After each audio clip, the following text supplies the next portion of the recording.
ক্যামেরায় কত কিছুই না ধরা পড়ে, তা তোমাদের সাথে সেরকম একটা ভিডিও শেয়ার করবো যদি এরকম করি না। তো আজকে পড়ন্ত দুপুরের পর কিন্তু বিকেলবেলায় চলে গেছিলাম ছাদে, আর সূর্যটা দেখো তোমাদের কত সুন্দর লাগছে। আমি কিন্তু অনেকটা দূরে আছি, দুটো টেরেসে মানে ছাদের ওপার থেকে ভিডিওটা শ্যুট করছিলাম। তো সূর্যটা অনেকটা মনে হচ্ছে একদম যেন ছাদের গায়ে থেকে উঠেছে। তো যাই হোক, দেখতে দেখতে কিন্তু আস্তে আস্তে দেখো চারদিকটা কিন্তু আলোকিত আর অন্ধকার ভাব হয়ে এলো। হট করে ক্যামেরার মধ্যে কিছু একটা দেখতে পেলাম, আর দেখেই কিন্তু আমি এখান থেকে কিন্তু চলে যাচ্ছিলাম।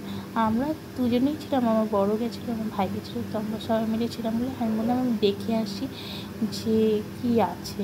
তার জন্য কিন্তু দেখো চলে যাচ্ছিলাম। আর সূর্যটাকে আরও কিন্তু একদম লাল রঙের হয়ে উঠেছে, কারণ ডোবার সময় হয়ে গেছে আর 6টার ওপরেও বেজে গেছে। যদি এখানে সূর্যটা একটু দেরি করে ডোবে, তারপরে এসে দেখলাম এখানে কিছুই না। আর তোমরা ক্যামেরায় কী দেখতে পেলে অবশ্যই কিন্তু কমেন্ট করে জানিও যে এরকম কি সত্যি হয় না হয় না। তো অবশ্যই ভিডিওটা ভালো লাগলে লাইক কমেন্ট শেয়ার করতে বলো না। আবার আসছি তোমাদের সাথে নেক্সট ব্লগ নিয়ে। ওকে ফ্রেন্ড, বাই বাই।